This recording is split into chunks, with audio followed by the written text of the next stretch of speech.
നിങ്ങളോട് പറഞ്ഞ പലരോടും സ്വകാര്യമായി പറഞ്ഞ വാക്ക് പാലിക്കുക എന്ന ലക്ഷ്യം വെച്ചുകൊണ്ടായിരിക്കും രാവിലെ ഇത് നിഷേധിക്കപ്പെട്ട ഒരു ഘട്ടവും ഇല്ലാതിരിക്കെ. സാധാരണ അടിയന്തര പ്രമേയത്തിന് അവതരണാനുമതി നിഷേധിക്കുന്നു, ചർച്ചയ്ക്കെടുക്കുന്നില്ല എന്നുള്ളതാണ് പ്രശ്നം. ഇന്ന് ചർച്ചയ്ക്കെടുത്തു, ആവശ്യമായ സൗകര്യമുണ്ട്. ഇനി പ്രതിപക്ഷത്തിനൊരു പ്രതിഷേധം ഉയർത്താനുള്ള നേരവുമുണ്ട്.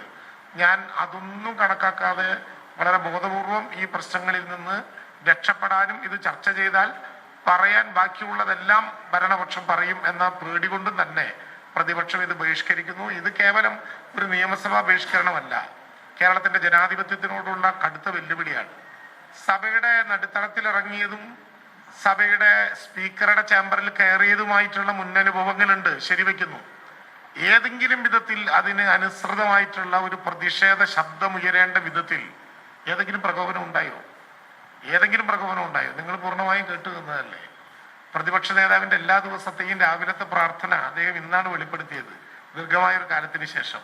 അങ്ങനെയാണോ ഒരു സഭയിൽ അദ്ദേഹത്തെ കുറിച്ച് അഭിപ്രായ വ്യത്യാസം ആരെങ്കിലും ഉന്നയിച്ചാൽ അങ്ങനെയാണോ അതിനോട് പ്രതികരിക്കാവുന്ന ഒരു സംവിധാനം? ഇത് ഞങ്ങൾ നിങ്ങളോടല്ല, നിങ്ങൾ മുഖാന്തരം നേരത്തെ ബഹുമാനപ്പെട്ട പാർലമെന്ററി കാര്യ വകുപ്പ് മന്ത്രി പറഞ്ഞതുപോലെ ഞങ്ങളുടെ ചോദ്യത്തിന് നിന്ന് തരാൻ തയ്യാറാവാത്ത പ്രതിപക്ഷത്തിനോട് ചോദിക്കാൻ പറ്റാത്തത് കൊണ്ട് ഭരണപക്ഷവും പ്രതിപക്ഷവും ഉൾപ്പെടുന്ന ഞങ്ങളെ 140 പേരെയും ജയിപ്പിച്ച കേരളത്തിലെ ജനങ്ങളോട് നിങ്ങൾ മുഖാന്തരം ഞങ്ങൾ ചോദിക്കുന്ന ചോദ്യമാണ്. ഇതുകൊണ്ട് സഭ അവസാനിപ്പിക്കുമെന്നോ സഭയിൽ ഉന്നയിക്കുന്ന പ്രശ്നങ്ങളിൽ നിന്ന് ഞങ്ങൾ ഒളിച്ചോടുമെന്നോ ആരെങ്കിലും തെറ്റിദ്ധരിച്ചാൽ ആ അജണ്ട ഈ നിയമസഭയിൽ വിലപ്പോകാൻ പോകുന്നില്ല. ഉന്നയിക്കപ്പെട്ട എല്ലാ ചോദ്യങ്ങൾക്കും മറുപടി പറയാൻ തയ്യാറായിക്കൊണ്ട് തന്നെയാണ് കേരളത്തിന്റെ ജനങ്ങളെ അഭിസംബോധന ചെയ്യാൻ ഗവൺമെന്റ് തീരുമാനിച്ചത്. വളരെ പ്രധാനപ്പെട്ട ഒരു ബില്ല് ചർച്ച ചെയ്ത് സബ്ജക്റ്റ് കമ്മിറ്റിക്ക് അയക്കേണ്ട നടപടിക്രമമുള്ളൊരു ഘട്ടമായിരുന്നു ഇത്. ആ ബില്ലിൽ ധാരാളമായി സംസാരിക്കാൻ അവസരമുണ്ട്. ബില്ലിന് സമയക്രമമില്ല. 12 മണി മുതൽ നമുക്ക് അടിയന്തര പ്രമേയത്തിന്റെ 2-3 മണിക്കൂർ നേരം നീണ്ടു നിൽക്കുന്ന ചർച്ചയ്ക്ക് അവസരമുണ്ട്. ഇതൊന്നും ഉപയോഗിക്കാത്ത വിധത്തിൽ രക്ഷപ്പെട്ടു എന്നത് പോട്ടെ, കേരളത്തിന്റെ ജനാധിപത്യത്തിനോട് ഇത്ര കടുത്ത വെല്ലുവിളി നടത്തുന്ന നടപടിയിൽ ശക്തമായിട്ടുള്ള പ്രതിഷേധം ഈ ഘട്ടത്തിൽ രേഖപ്പെടുത്തുകയാണ്.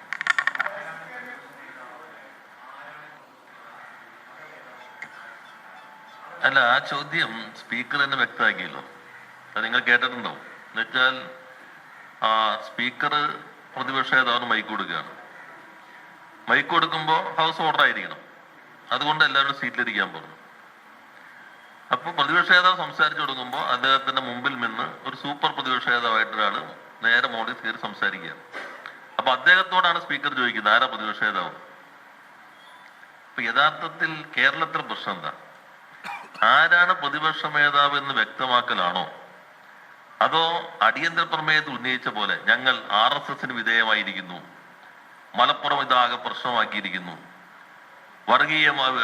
സാമുദായികമായിട്ട് ആളുകളെ ഭിന്നിപ്പുണ്ടാക്കുന്നു, ഇതാണോ ചർച്ച ചെയ്യാൻ പ്രതിപക്ഷം ആഗ്രഹിക്കുന്നത്? അത് പ്രതിപക്ഷ നേതാവിന്റെ പക്വതയുടെ നിലവാരമാണോ? ഏതാണ് അവർ ആഗ്രഹിക്കുന്നത്? ഇപ്പൊ ഞങ്ങളാണെന്ന് കരുതുക, അല്ലെങ്കിൽ നിങ്ങളാണെന്ന് കരുതുക, വളരെ സജീവമായി സമൂഹത്തിൽ പ്രശ്നം നിൽക്കുന്നു. അത് നിർമ്മിതിയാകാം. ഞങ്ങൾ പറയുന്നു ഒരു ബോധപൂർവമായ നിർമ്മിതിയാണ്, അവർ പറയുന്നു വസ്തുതയാണ്, ആയിക്കോട്ടെ. അതിനൊരു നോട്ടീസ് കൊടുക്കുന്നു. ആ നോട്ടീസിൽ ചർച്ചയ്ക്ക് ഗവൺമെന്റ് തയ്യാറാകുന്നു. 12 മണി മുതൽ ആവശ്യാനുസരണം ചർച്ച ചെയ്യാം.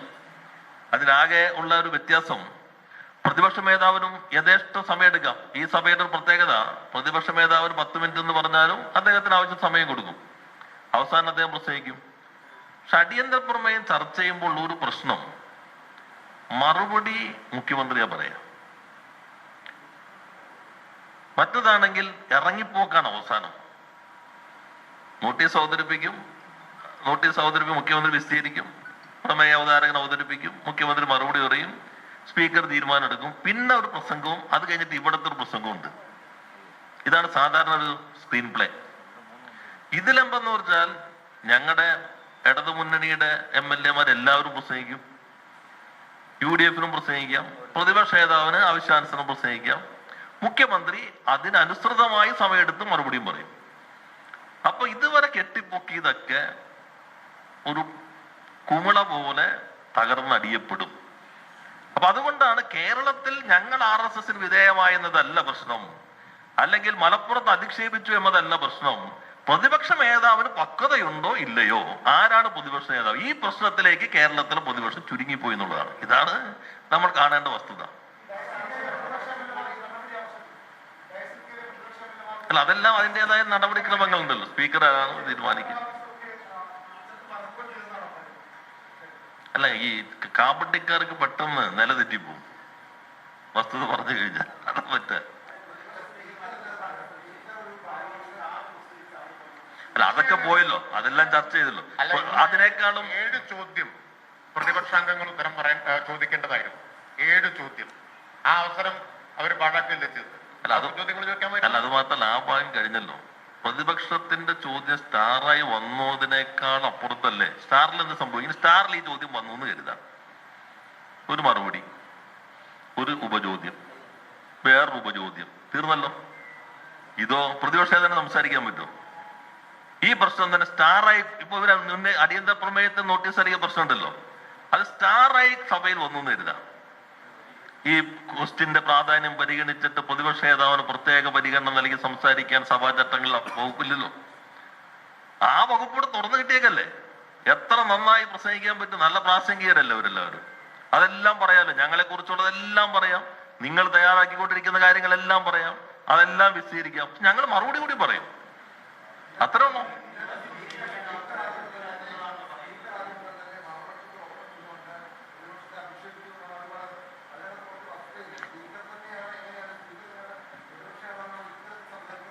മുൻ സ്പീക്കർ കൂടി പറഞ്ഞോണ്ട്.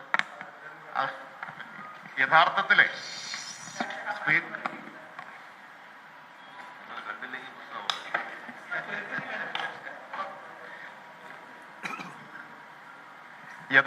സ്പീക്കർ പ്രതിപക്ഷ നേതാവിനെ സംരക്ഷിക്കാൻ ശ്രമിക്കുകയാണ് ചെയ്തത്. പ്രതിപക്ഷ നേതാവ് ആവശ്യപ്പെട്ട എല്ലാ സമയത്തും മൈക്കൊടുത്തു. നിയമസഭയിൽ നിന്ന് കണ്ടത് അപൂർവമായ അസാധാരണമായ നടപടികളാണ്. അടിയന്തര പ്രമേയത്തിന് അവതരണാനുമതി നൽകി, അതിനുശേഷം പക്ഷേ പ്രതിപക്ഷം വലിയ ബഹളത്തിലേക്ക് കടക്കുന്നു, കയ്യാങ്കളി ഉണ്ടാകുന്നു. തുടർന്ന് ഇന്നത്തേക്ക് സഭാ നടപടികൾ പിരിയുകയും ചെയ്തു. സഭയിൽ നിന്ന് പ്രതിപക്ഷം ചർച്ചയെ ഭയന്നിറങ്ങിയോടുകയാണ് ചെയ്തത് എന്നതാണ് ഭരണപക്ഷത്തിന്റെ വിമർശനം. മലപ്പുറം പരാമർശത്തിലൂടെ അടിയന്തര പ്രമേയ നോട്ടീസിന് അനുമതി നൽകിയിട്ടും എന്തുകൊണ്ടാണ് പ്രതിപക്ഷം ഇങ്ങനെയൊരു നിലപാട് സ്വീകരിച്ചതെന്ന ചോദ്യം ഭരണപക്ഷം ഈ ഘട്ടത്തിൽ ഉയർത്തുന്നുണ്ട്. അവർ ഈ ചർച്ചയെ ഭയക്കുന്നുണ്ട് എന്നുള്ളതാണ്. അവരുടെ നുണ പൊളിഞ്ഞു വീഴുമെന്നുള്ള ഭയത്തിൽ ആണ് അവർ സഭാ നടപടികൾ ബഹിഷ്കരിക്കാനുള്ള തീരുമാനം, ഒരു കയ്യാങ്കളിയിലേക്ക് കാര്യങ്ങളെ കൊണ്ടു ചെന്നെത്തിച്ചത് എന്നുള്ളതാണ് ഭരണപക്ഷത്തിന്റെ നിലപാട്. എന്നാൽ പ്രതിപക്ഷം പറയുന്നത് തുടക്കം മുതൽ തന്നെ താൻ പറയുന്ന കാര്യങ്ങൾ, പ്രതിപക്ഷ നേതാവ് പറഞ്ഞ കാര്യങ്ങൾ, പിന്നീട് നടന്ന സംഭവങ്ങൾ അതെല്ലാം രേഖകളിൽ നിന്ന് നീക്കം ചെയ്യുന്നു, സഭാ ടിവിയിൽ നിന്ന് നീക്കം ചെയ്യുന്നു. നരേന്ദ്രമോദിയായി മാറുകയാണ് മുഖ്യമന്ത്രി എന്നതടക്കം. എന്നാൽ മലപ്പുറം വിവാദം, ആ പരാമർശം അത് തങ്ങൾ ഉന്നയിച്ചുകൊണ്ടേയിരിക്കും എന്നുള്ളതാണ് പ്രതിപക്ഷത്തിന്റെ വിശദീകരണം. ഷഫീദ് റാവുത്തർ വിശദാംശങ്ങളുമായി. ഷഫീദ്, നമ്മൾ പലകുറി കണ്ടിട്ടുള്ളത് പലപ്പോഴും അടിയന്തര പ്രമേയത്തിന് അവതരണാനുമതി നിഷേധിക്കുമ്പോൾ പ്രതിപക്ഷം പ്രതിഷേധിച്ചുകൊണ്ട് ഇറങ്ങി വരികയും തുടർന്ന് അതിൽ വിശദീകരണം പറയുകയും ഒക്കെയാണ്. പക്ഷേ ഇന്ന് ഇതുവരെ കാണാത്ത തരത്തിലേക്കൊരു നടപടി നമ്മൾ കാണുകയാണ്. ഇത്രയും പ്രധാനപ്പെട്ട ഒരു വിഷയത്തിൽ അടിയന്തര പ്രമേയ ചർച്ച വേണമെന്ന് മുഖ്യമന്ത്രി തന്നെ പറഞ്ഞ ഒരു സാഹചര്യം ഉണ്ടാകുന്നു. അതിനുശേഷം 12 മണിക്ക് ആ സമയം തീരുമാനിക്കുകയും ചെയ്തു. പിന്നീട് വളരെ പെട്ടെന്ന് ഇങ്ങനെയൊരു സംഭവങ്ങളിലേക്കൊക്കെ സഭ കടക്കാനിടയായ സാഹചര്യം, ഇന്നത്തേക്ക് സഭ പിരിയാനുണ്ടായ സാഹചര്യം, അതെന്താണ് ഷഫീദ്? അനുജ, സഭയിൽ അപൂർവമായിട്ടുള്ള സാഹചര്യങ്ങളും കാര്യങ്ങളുമായി ഉണ്ടായിരുന്നുള്ള കാര്യത്തിൽ തർക്കമില്ല. പ്രതിപക്ഷം ഇന്ന് ചോദ്യോത്തര വേളയിലേക്ക് എത്തിയത് തന്നെ ചില പ്ലക്കാർഡുകൾ ഉയർത്തിയായിരുന്നു. അതായത് ടിവിക്ക് എന്തിന് PR എന്നുള്ള പ്ലക്കാർഡ് ഉയർത്തിക്കൊണ്ടായിരുന്നു പ്രതിപക്ഷം എത്തിയത്. ഈ ചോദ്യോത്തര വേളയിൽ പലതരത്തിൽ ഇത് തടസ്സപ്പെടുന്ന സാഹചര്യം ഉണ്ടായി. സ്പീക്കർ ഒരു ഘട്ടത്തിൽ ഇടപെട്ട് ഇക്കാര്യത്തിൽ സഹകരിക്കുന്ന സാഹചര്യങ്ങൾ ഉണ്ടായി. അതിനുശേഷം ചോദ്യോത്തരവേള പ്രതിപക്ഷം ബഹിഷ്കരിച്ചു. ഈ ബഹിഷ്കരിച്ച് പോകുന്നതിന് മുൻപ് സഭയിൽ ഒരു പ്രശ്നമുണ്ടായി. അതായത് ചോദ്യോത്തരവേള ബഹിഷ്കരിച്ചു എന്ന് പ്രതിപക്ഷ നേതാവ് പറഞ്ഞിട്ടും മാത്യു കുഴൽനാടൻ സഭയിൽ തുടർന്നു. ആ ബഹളം ഉയർന്നപ്പോൾ സ്പീക്കർ മാത്യു കുഴൽനാടനോട് ചോദിക്കുന്നു, എന്തിനാണ് ഇവിടെ ഇരിക്കുന്നത്, ആരാണ് പ്രതിപക്ഷ നേതാവ് എന്നുള്ള ചോദ്യം. അതാണ് പ്രതിപക്ഷത്തെ ചൊടിപ്പിച്ച ഏറ്റവും പ്രധാനപ്പെട്ട കാര്യം. ചോദ്യോത്തരവേള ബഹിഷ്കരിച്ച് അടിയന്തര പ്രമേയത്തിലേക്ക് കടക്കുമ്പോൾ, ശൂന്യവേളയിലേക്ക് കടക്കുന്ന ഒരു ഘട്ടത്തിൽ അവിടേക്ക് എത്തിയ പ്രതിപക്ഷ നേതാവ് പ്രതിപക്ഷ അംഗങ്ങളും, പക്ഷേ അതിനുശേഷം സ്പീക്കർ അടിയന്തര പ്രമേയത്തിനുള്ള നോട്ടീസ് അവതരിപ്പിക്കുന്നു. അടിയന്തര പ്രമേയത്തിനുള്ള നോട്ടീസിന്മേൽ ചർച്ചയാകാം എന്ന് മുഖ്യമന്ത്രി പറഞ്ഞതോടെ വീണ്ടും സഭയിൽ കലുഷിതമായ സാഹചര്യം. വീണ്ടും പ്രതിപക്ഷത്തിന്റെ ഭാഗത്ത് നിന്ന് പലതരത്തിലുള്ള ബഹളം അത് സഭയിലുണ്ടായത്. പിന്നീട് അത് രൂക്ഷമായ വാക്കുകളിലേക്കടക്കം കാര്യങ്ങൾ പോകുന്ന സാഹചര്യത്തിലേക്ക് നമ്മൾ കണ്ടു. അടിയന്തര പ്രമേയം 12 മണി മുതൽ 2 മണിക്കൂർ ഈ വിഷയം ചർച്ച ചെയ്യാം. പ്രത്യേകിച്ച് മലപ്പുറവുമായി ബന്ധപ്പെട്ട് മുഖ്യമന്ത്രി എന്ന പേരിൽ വന്ന വിവാദ പരാമർശം, അതിനപ്പുറത്തേക്ക് സ്വർണ്ണക്കടത്ത് വിവരങ്ങൾ അടക്കമുള്ള കാര്യങ്ങളായിരുന്നു ഇന്ന് നിയമസഭയിൽ ചർച്ചയ്ക്ക് അനുമതി നൽകിയത്. ഒരു പക്ഷേ ചർച്ചയ്ക്ക് അനുമതി നൽകുന്നതിന് സാധാരണ സംഭവമല്ല എന്നുള്ളതും ഏറ്റവും പ്രധാനപ്പെട്ട കാര്യം. അങ്ങനെ ചർച്ചയ്ക്ക് അനുമതി നൽകിയതിന് പിന്നാലെ പ്രതിപക്ഷ നേതാവിന്റെ പേരിൽ പ്രതിപക്ഷ ഭാഗത്ത് നിന്ന് ഒരു നോട്ടീസ് സ്പീക്കർക്ക് നൽകുന്നുണ്ട്. അത് ആരാണ് പ്രതിപക്ഷ നേതാവ് എന്ന സ്പീക്കർ എന്ന ചെയർ ഉന്നയിച്ചത്, അത് വിവേചനപരമായ നടപടി, അത് മാതൃകാപരമല്ല എന്നുള്ള കുറ്റപ്പെടുത്തലായിരുന്നു ആ നോട്ടീസിലുണ്ടായിരുന്നത്. അതും ഇന്ന് സ്പീക്കർ പ്രതിപക്ഷ അംഗങ്ങളോടായി സഭയിൽ ഇന്ന് സഭയിലുണ്ടായത് അതാണ്. ഇപ്പോൾ പ്രതിപക്ഷം പ്രതിഷേധിച്ചുകൊണ്ട് സഭാ കവാടത്തിലേക്ക് എത്തി. അവർ നേരത്തെ മാധ്യമങ്ങളോട് സംസാരിക്കുകയും ചെയ്തു. അലക്സ് റാം മുഹമ്മദ് വിശദാംശങ്ങളുമായുണ്ട്. അലക്സ്, ഇപ്പോൾ ഈ വളരെ വലിയൊരു അവസരം പ്രതിപക്ഷം കളഞ്ഞു കുളിച്ചിരിക്കുന്നു എന്നുള്ളത് തന്നെയാണ് യാഥാർത്ഥ്യം. ഇന്ന് അടിയന്തര പ്രമേയ ചർച്ച നടക്കേണ്ടതാണ് മലപ്പുറം പരാമർശത്തിൽ. പക്ഷേ അത് ഇന്ന് നടക്കാതെ ഇന്നത്തേക്ക് സഭാ നടപടികൾ നിർത്തിവച്ചതിലേക്ക് കാര്യങ്ങൾ എത്തിച്ചേർന്നിരിക്കുന്നു. പ്രതിപക്ഷത്തിന്റെ പ്രതികരണം എങ്ങനെയാണ് ഈ വിഷയത്തിൽ? അനുജ, അസാധാരണമായ നടപടിയാണ് സഭയിലുണ്ടായെന്നുള്ള കാര്യത്തിൽ തർക്കമില്ല.